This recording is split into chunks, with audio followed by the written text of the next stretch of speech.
Somebody who's trying to motivate you and persuade you, those are really closely tied. So motivation, like the self-help speakers, the guys who have been through things and they're trying to tell you a story of how you could avoid this to improve your life, it's very different from somebody using a persuasive story to try and get you to buy into something, whether that's financially, time, whatever. I am very sure that there are quite a lot of people, parents, going through this situation as we speak.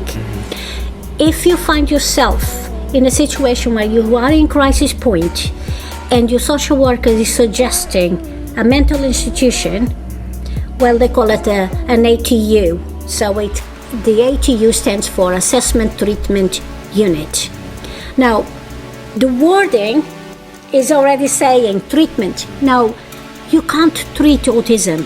Another aspect that I really enjoyed is that you know, when she was like talking about her story, she mentioned all of these different dimensions. You know, she mentioned about neurological and learning development disorders, and she talked about mental health, and you realize how big these concepts.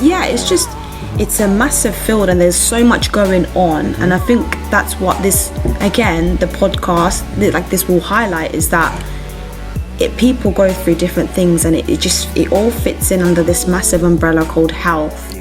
So it's not as if I had a psychosis episode, then that would be treatment. But a person who was born with autism will live with autism, will die with autism. You can't cure autism, and that's the frustration of what happened to my son and my friends' sons and daughters. Whenever I think of the word influence, I don't see it as what we have in social media. When I think of influence, I always think what I see is someone that sort of empowers you. I always see it as a physical person as well. For some reason, I don't ever see it as like anything on digital. I see it more like a standing like mentor. There were a second-hand car salesman selling me a car, say, oh, this is a BMW, but actually, when you look at it, it's a Fiat, you know? And so for me, that was what was happening. They sold it to me, and I only learned it too late. When we say be committed, when we say be resilient, when we say be passionate, when we say don't be afraid of failing, and these terms, unfortunately, they come with work, they come with time, they come with dedication and patience, and there's not enough people just willing to have that. Definitely. And then obviously think about like the mental impact of not being able to hold concentration, feeling tired all the time, not really being able to exercise.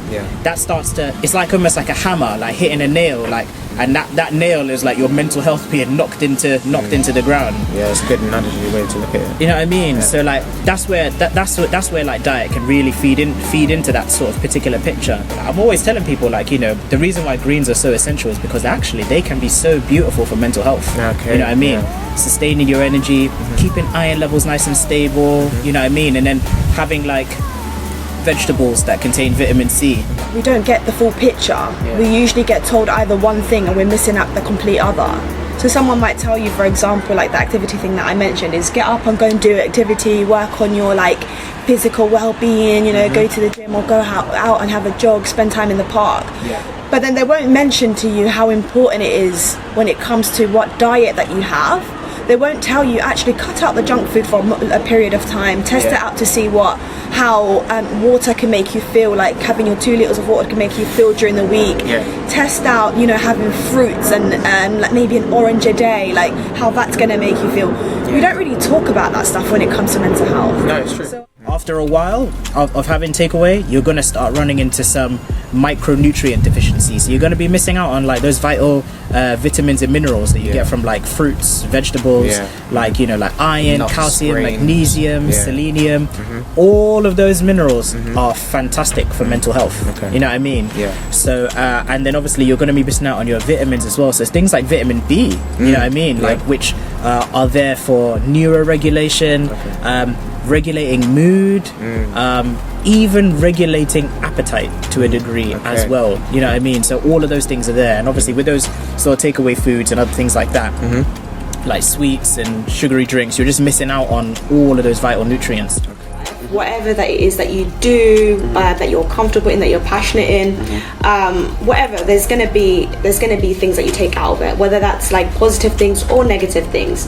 But regardless, negative things, there's gonna be learning as well that you take out of it. If it is like negative stuff, there's gonna be learning that comes out of it. And learning, when you're constantly learning, you're constantly evolving, and the more that you learn, the closer and faster that you move to get into the position where you should be and living a more fulfilled life.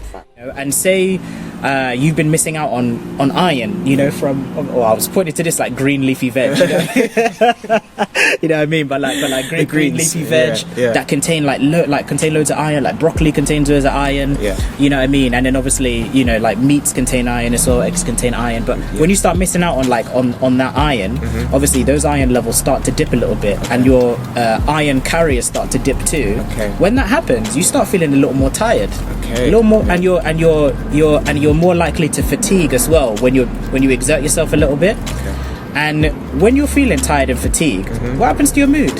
Dips, goes down. Mood dips, or sometimes fluctuates. So you can be like really happy for like 5 minutes, 10 minutes. And you just can't sustain it. So that's where like diet is now sort of feeding into, you know, your ability to regulate your mood and like and just like your regular neurofunctions, just even being able to concentrate. So that's where I guess like where like commitment comes in, because like you said, if you're not committed to spend a certain amount of time really seeing something through and being committed to learning about it and progressing in that, then you're really missing out on the learning. You're missing out on the things that you could really like get, so you can progress, that you can take from it.